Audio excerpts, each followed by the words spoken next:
ça marche. C'est génial. Caméra 360, nouveau format, hein, vous allez le découvrir en même temps que moi. C'est un peu spécial, merci à Studio Sport qui me l'a donné, tout simplement. Placement de produit, si. Après, placement de produit, moi si ça me facilite la vie, si ça vous fait de belles vidéos. D'ailleurs, si jamais il y a un sponsor pour aller, un tour opérateur, un truc comme ça, pour aller voir le Vespa Mandarina, il n'y a pas de souci, je prends. Non, bon, par contre, faire du jeu vidéo ou de la couche culotte, là, je vais avoir du mal, hein, franchement. Enfin bon, voilà, donc un grand merci à Studio Sport x2 qui m'a donné cet Insta 360. Franchement, bien, vous aurez peut-être sûrement le lien en bas, je pense. Vous prenez votre téléphone, vous écartez, ça c'est pour ceux qui ne savent pas. J'ai vu qu'il y en avait qui ne savaient pas. Hop, vous écartez, vous tournez, machin, vous pouvez vous balader dans l'espace, vous pouvez osciller aussi avec votre téléphone comme ça, vous pouvez aller voir, etc. C'est pas mal, ça va être bien utile pour faire de belles vidéos. Par contre, oui, pour les ordis, la souris, hein. Mais bon, vous trouvez, vous bidouillez, vous cherchez, il y a plein de trucs sur YouTube. Moi j'aime bien, j'en avais déjà fait une il y a quelques temps, c'était avec une Nikon, je crois. C'était pas glorieux. C'est super, quelle technique. Je vous le tiens. Comme ça. Comme ça, et je reste là. Et vous restez là. Vous pouvez lever le pied gauche si vous voulez, mais ça sert strictement à rien. C'est comme les cigognes.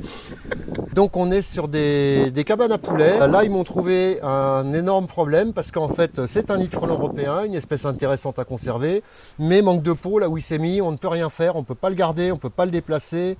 Ils ont besoin de leur cabane, on peut comprendre, tout le monde travaille. Donc pour la petite pub, c'est les poulets de Saint-Sevé. Vous pouvez regarder tout autour de vous puisque c'est une Insta 360. Donc vous vous déplacez avec le curseur comme ça, vous déplacez l'écran, vous ne bougez pas vous par contre. Et vous allez voir que tout autour, quand on vous dit poulet en liberté, c'est du vrai poulet en liberté. Allez, je vais vous montrer ça, je finis de m'habiller. Alors je reste là, moi? Ouais, vous pouvez. Parce qu'en fait, le truc, il filme tout partout, là. Vous savez pas, mais vous. C'est beau, la technique. Ouais. Et vous y allez très près, quand même. Hein? Vous y allez très près. Ouais. Ah, mais j'y vais... je suis joueur. Hein. Ah oui, non, mais je pensais que vous aviez une lance. Si, j'ai aussi. Oui. Allez. Maintenant, si vous voulez faire quelque chose... On se recule. Reculez-vous. Alors, voilà, là c'est des vieilles cabanes, hein, bien sûr, comme l'a dit le propriétaire. Et puis en face, vous pouvez voir quand même que je vous fais un petit cours sur le poulet. Et bien voilà, en face, c'est les nouvelles cabanes. Donc non, c'est des poulets qui sont vraiment, faut bien manger, quoi. Enfin bon, allez, je vais vous montrer donc ce qui se passe. Et vous allez voir que le nid, alors voilà, hein, l'objet du délit, c'est qu'en fait, les gens ont besoin de leur cabane. Vous voyez, la tête du nid. Donc, hein, vous avez bien compris, il faut tourner le curseur, hein, ou le téléphone, je ne sais plus. Et ici, nous avons un nid de toute beauté. Alors le frelon européen, espèce très intéressante, mais pas tout le temps. Alors ce qu'on va faire, je vais vous montrer un peu l'intérieur du nid. Et vous allez comprendre. Vous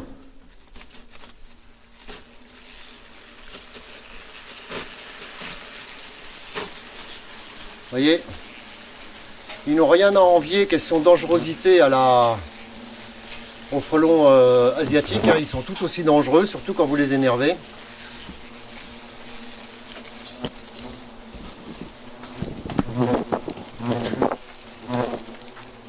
Alors en fait, ce que je fais, c'est j'essaye de voir s'il y a des reines. Parce que si c'est le cas, en fait les reines vont pouvoir sortir, vous comprenez?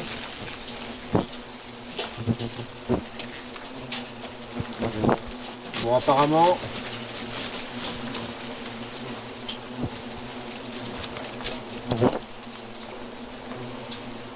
Voilà, apparemment il n'y a pas de reine, parce qu'en fait dans une vidéo précédente, en fait ce que j'ai fait la même chose, mais en fait ce que vous n'avez pas vu, c'est que j'ai fait sortir les reines.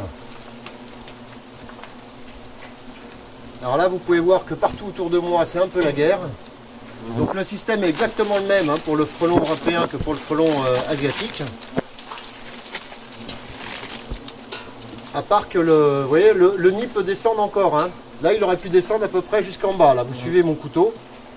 Tiens, regardez, là, si, on a une reine, là. Juste là, au bout de mon doigt. C'est une petite reine. C'est pas une grosse.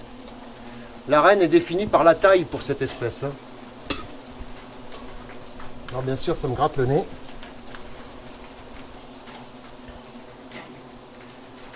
Donc voilà, et puis bien sûr là on a les larves. Hein. Vous voyez, toujours pareil. Quelle espèce intéressante, quel dommage. Mais hélas, vous voyez, on ne peut pas détruire, on ne peut pas, comment ça s'appelle, on ne peut pas récupérer ce genre de nid. C'est quasiment infaisable, sans le détruire de toute façon. Allez, on va shooter donc, désolé pour eux. Mais hélas, on a besoin de tout ça.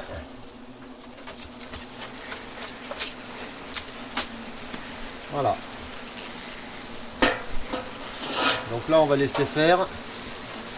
Et le nid, dans quelques heures, sera complètement exposé. Il n'y aura plus personne. Tiens, là, il y a une reine. Suivez le couteau là-haut. Là aussi, vous voyez comme quoi il y en avait en fait. C'est dommage, mais bon. Après, cellulose, hein, comme le reste. Hein. Vous voyez, c'est juste du papier. Et puis moi, ici, c'est toujours pareil, hein, même quotidien. Voilà. Donc 360, on verra ce que ça donne en vidéo. La suite au prochain numéro, à bientôt. Et puis, n'oubliez pas la petite cloche au cas où. Il y aura des questions-réponses. Et puis voilà quoi. Bon, donc là, on était quand même dans un milieu naturel. Mais hélas, on a besoin les gens ont besoin de leur cabane. Donc voilà, on ne peut rien faire de plus. Allez, sur ce, on ne fait pas toujours ce qu'on veut avec les insectes. La preuve en est. Allez, la suite au prochain numéro. À bientôt. Et puis les questions-réponses dans quelques secondes. Les questions de la vidéo de ce soir. Donc pourquoi faire ce format en 360 ? Tout simplement pour que ça soit plus immersif pour vous, que vous puissiez aller voir un peu ce qui se passe. C'est pas toujours facile à faire. Donc voilà, vous pouvez naviguer dans la vidéo, c'est sympa. Et peut-être avec, alors oui, si vous avez aussi des lunettes, là machin, moi j'en ai pas, hein, mais bon. Question sur la dernière vidéo, un nid de guêpe germanique pile et face. Les guêpes sont-elles aussi inutiles en France que le frelon asiatique font? La guêpe est très utile, elle est charognarde, elle découpe des petits bouts de viande, c'est pour ça qu'on la retrouve souvent sur les étals des poissonniers, etc., au McDo, dans les poubelles. Voilà. Donc elle est très utile. Hein, pas comme le frelon asiatique qui lui est trop bon en fait. Le frelon asiatique il est parfait. Voilà. Son problème est là, c'est qu'il est parfait. Elle peut polliniser bien sûr en déplaçant du pollen, comme les pollinisateurs d'ailleurs. Elle peut faire pas mal de choses. Salut Étienne, tu fais globalement plus d'interventions sur le frelon asiatique que sur le frelon européen. Oui, et que sur le reste d'ailleurs. Oui, le frelon asiatique a pris à peu près 70%. C'est vrai que c'est beaucoup d'inter. Après de là à dire qu'on aurait peut-être préféré en avoir pas 70% de plus. Hein. Faut pas rêver, hein, parce que de toute façon tout va avec. Hein. Le frelon européen déjà, c'est une espèce quand même qui pourrait être protégée, en tout cas nous on protège, quand on peut, bien sûr. Là, là je peux pas. Voilà. Déplacer un nid de guêpe ou un nid de frelon, très peu savent le faire. Où il arrive, en tout cas, ça j'en suis encore moins que voilà. Hein. Arriver à déplacer un nid de guêpe ou un nid de frelon. J'ai essayé la dernière fois, vous l'avez vu dans une vidéo, le nid a collapsé au bout de 3 semaines. Dommage, pourtant j'avais tout fait bien. Serait-il possible d'extraire la cellulose des nids afin de fabriquer des choses, par exemple des paires de chaussettes pour cet hiver? Non, je pense pas. Par contre, vous avez vu aux États-Unis, ils arrivent à isoler les voitures de l'intérieur. C'est la guêpe germanique, hein. Ouais, la nôtre.